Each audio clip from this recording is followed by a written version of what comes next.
Always great catching up with my next guest, Justin Osborn, who's back in action, actually fighting at welterweight. He's going to be taking on Chris Crosby at Atlas Fights on November 7th. Justin, what's up, man? How you doing? Oh, I'm doing great. How are you? I'm doing awesome. Good to catch up with you. Like the pumpkin shirt, you told me that was the girlfriend inspired that, or was this something you both sort of decided would look cool on a Tuesday? So my girlfriend got me this for Halloween, and she actually got herself the same. It's actually pajamas. Oh, cool. So there's a pair of pants that come with it too, so it's pretty cool. Yeah, no, it looks awesome. It's been great to see you back and get a fight. I know it's been difficult on the regional scene since COVID-19 hit. Let's start first with just, when COVID hit, how worried were you about fighting again? Just because we didn't know if a lot of these shows were going to be putting on shows with the fact they're not going to have crowds. Oh, I was, I was scared to death, to be honest, because one of my biggest issues being a regional fighter has just been, some guys are able to stay active, and for me, it's like, it's not that I haven't wanted to take fights, it's that I just haven't been able to get them. And then this happens, and it's like, oh man. And then last year I had a broken collarbone, so I was out for a whole year, and then I fight in February, and then I'm, then I'm on the sidelines for who knows how long. Yeah. And then on top of that, training, I know, a lot of places were sort of on lockdown. What were you doing when COVID first hit? Because I don't know if you had access to the gym or not. Yeah. So I didn't have access to the gym, but I was lucky enough to be able to train with AJ Matthews and Taiwan Claxton and Neil Melanson's garage during the quarantine. So that was an interesting time, interesting opportunity, and I definitely want to thank those guys for letting me do that with them. Yeah, AJ is a really cool guy. And Neil, one of the best coaches in the game. You can't go wrong getting to work with him. So that's been cool that's all worked out for you.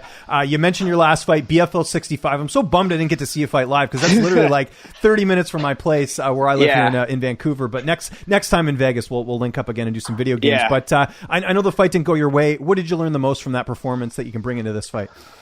I just need. I think I underestimated how difficult it would be to come back from an injury like the one I sustained. I think that's the first thing. And then the second thing is I just got to get started sooner.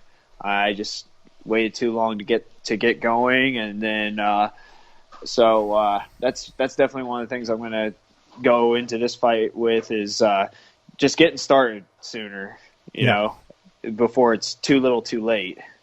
Now, you mentioned, or I mentioned off the top, that this is a welterweight fight. Is the plan to stay there, or is it just because, this was the only matchup that was available, you had to go up a weight class? So the plan for me is to stay here, nice. Because, especially right now, because all the fights are going to be on short notice, and I can't cut 30 pounds on short notice, and it's been just killing my body to do it. And I've just noticed, I'm way more resilient, I guess, and I don't get as many bumps and bruises throughout the training. So it's been great, and I plan on staying here. Okay, that's good. One less thing you have to worry about during the camp is, cutting all that extra weight, so that makes sense. So you're taking on Chris Crosby, 5-fight veteran. What do you know about him? How do you feel like you match up against him? So I know that he's a black belt in Brazilian Jiu-Jitsu, and he's got a pretty good ground game, especially from his back. So I feel like I match up great against him. On the feet, I feel like I'll be a couple steps ahead of him. And then, and the funny thing is like most of my wins are by submission, even when you go back to my amateur record. So I feel like I have the advantage on the feet, but if it goes to the ground, I feel just as capable. Yeah. So that's obviously a good thing to have in a fight. It's not like you're having a concern about that area because, like you said, you have submission wins. You feel comfortable on the ground. So that should be interesting in terms of the style matchup. You talked about some of your training partners there: AJ Matthews, Taiwan Claxton. Who else have you got a chance to work with for this camp? So I've been working a lot with Johnny Parsons. He's gotten a couple knockouts on the Icon shows lately. Brian Hamilton has been and Shane Shapiro. They've been really good partners for my grappling. And let's see, I can't think off the top of my head. No worries. Right now, those are two notable names as well. And kind of on that note, I mean, it's funny. It wasn't that long ago. You and I were at the Park MGM playing some video games when you just moved to Vegas. Like you literally just had driven in. You're like, I'm changing everything. We're going to go train out here. How has that transition been for you, man? Because it's been a year and a bit now, I think. Yeah, it's been great. I love living here. It's been a great time, honestly. Like I've picked up a few new things. Even started playing some poker. That's nice. One of the things I was doing during the quarantine because I was getting really bored. And lucky for me, I was living with a professional poker player. Oh, so cool. he gave me he just taught me the fundamentals of the game. I mean, obviously, I've never really taken in like a big haul, but make $30-$50 here and there. It's not too bad. Good for you, man. That's always good to have some more hobbies. We talked about the weight cut. I assume that's going well, not having to cut those extra, 15 pounds? Yeah. 10 pounds? Yeah, it was great. It was like at my last fight, actually, we thought I was 155 on the dot, and then we get to the scale, and I'm like 153 pounds. I was like, oh, that's why I felt more dry and sucked in than usual. So yeah, no need to worry about that. And I just want to thank my nutritionist Aaron Jeffrey for showing me the ropes on how to go up a weight class and everything. You're working with Aaron Jeffrey for your nutrition. Is this the same Aaron Jeffrey who's the fighter? Yeah. How did you link up with how did you link up with him? So he visited Vegas for about a month, I think. Oh, that's right. Yes. And he trained at Syndicate. Okay, now this makes sense.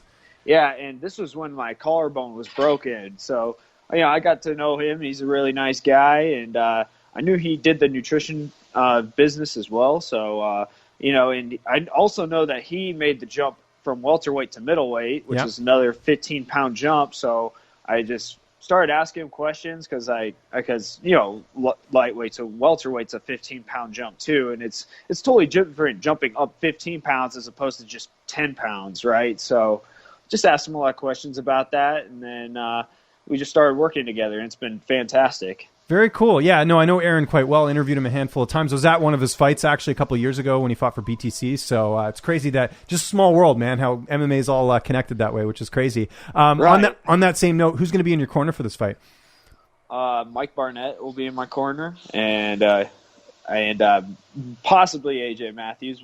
We'll see if he can make it work. Got to get that mustache in the corner, right? It's right. Important. So that's good. How's the fight playing out on November 7th? Do you feel like you're going to get your hand raised? Otherwise, why sign the contract? But how do you envision the fight playing out? I envision moving and grooving, bobbing and weaving, ducking and diving, juking and jiving, and being a couple steps ahead. And there's going to be there's going to be moments of opportunity. I feel like I'm going to capitalize and get a spectacular finish. Love it. That sounds great. And then what's next after this? I guess just keeping active, trying to find fights in the regional scene. Again, it's just continuing to build up that resume. Yeah, exactly. I mean, I've kind of dug myself into a little bit of a hole, so to speak. So just try to stay as active as possible. I know that there's a lot of opportunity out there, but you got to be ready to go on short notice. So I'm, whether it's 1 week, 2 weeks, or a month notice, I'll be ready to go. Good stuff, man. Yeah, that's excellent. And then in terms of downtime, are you playing any video games right now, or is that what's the latest with that? So with the Twitch channel, unfortunately, last year I had to sell my gaming computer because I had to get eye surgery done.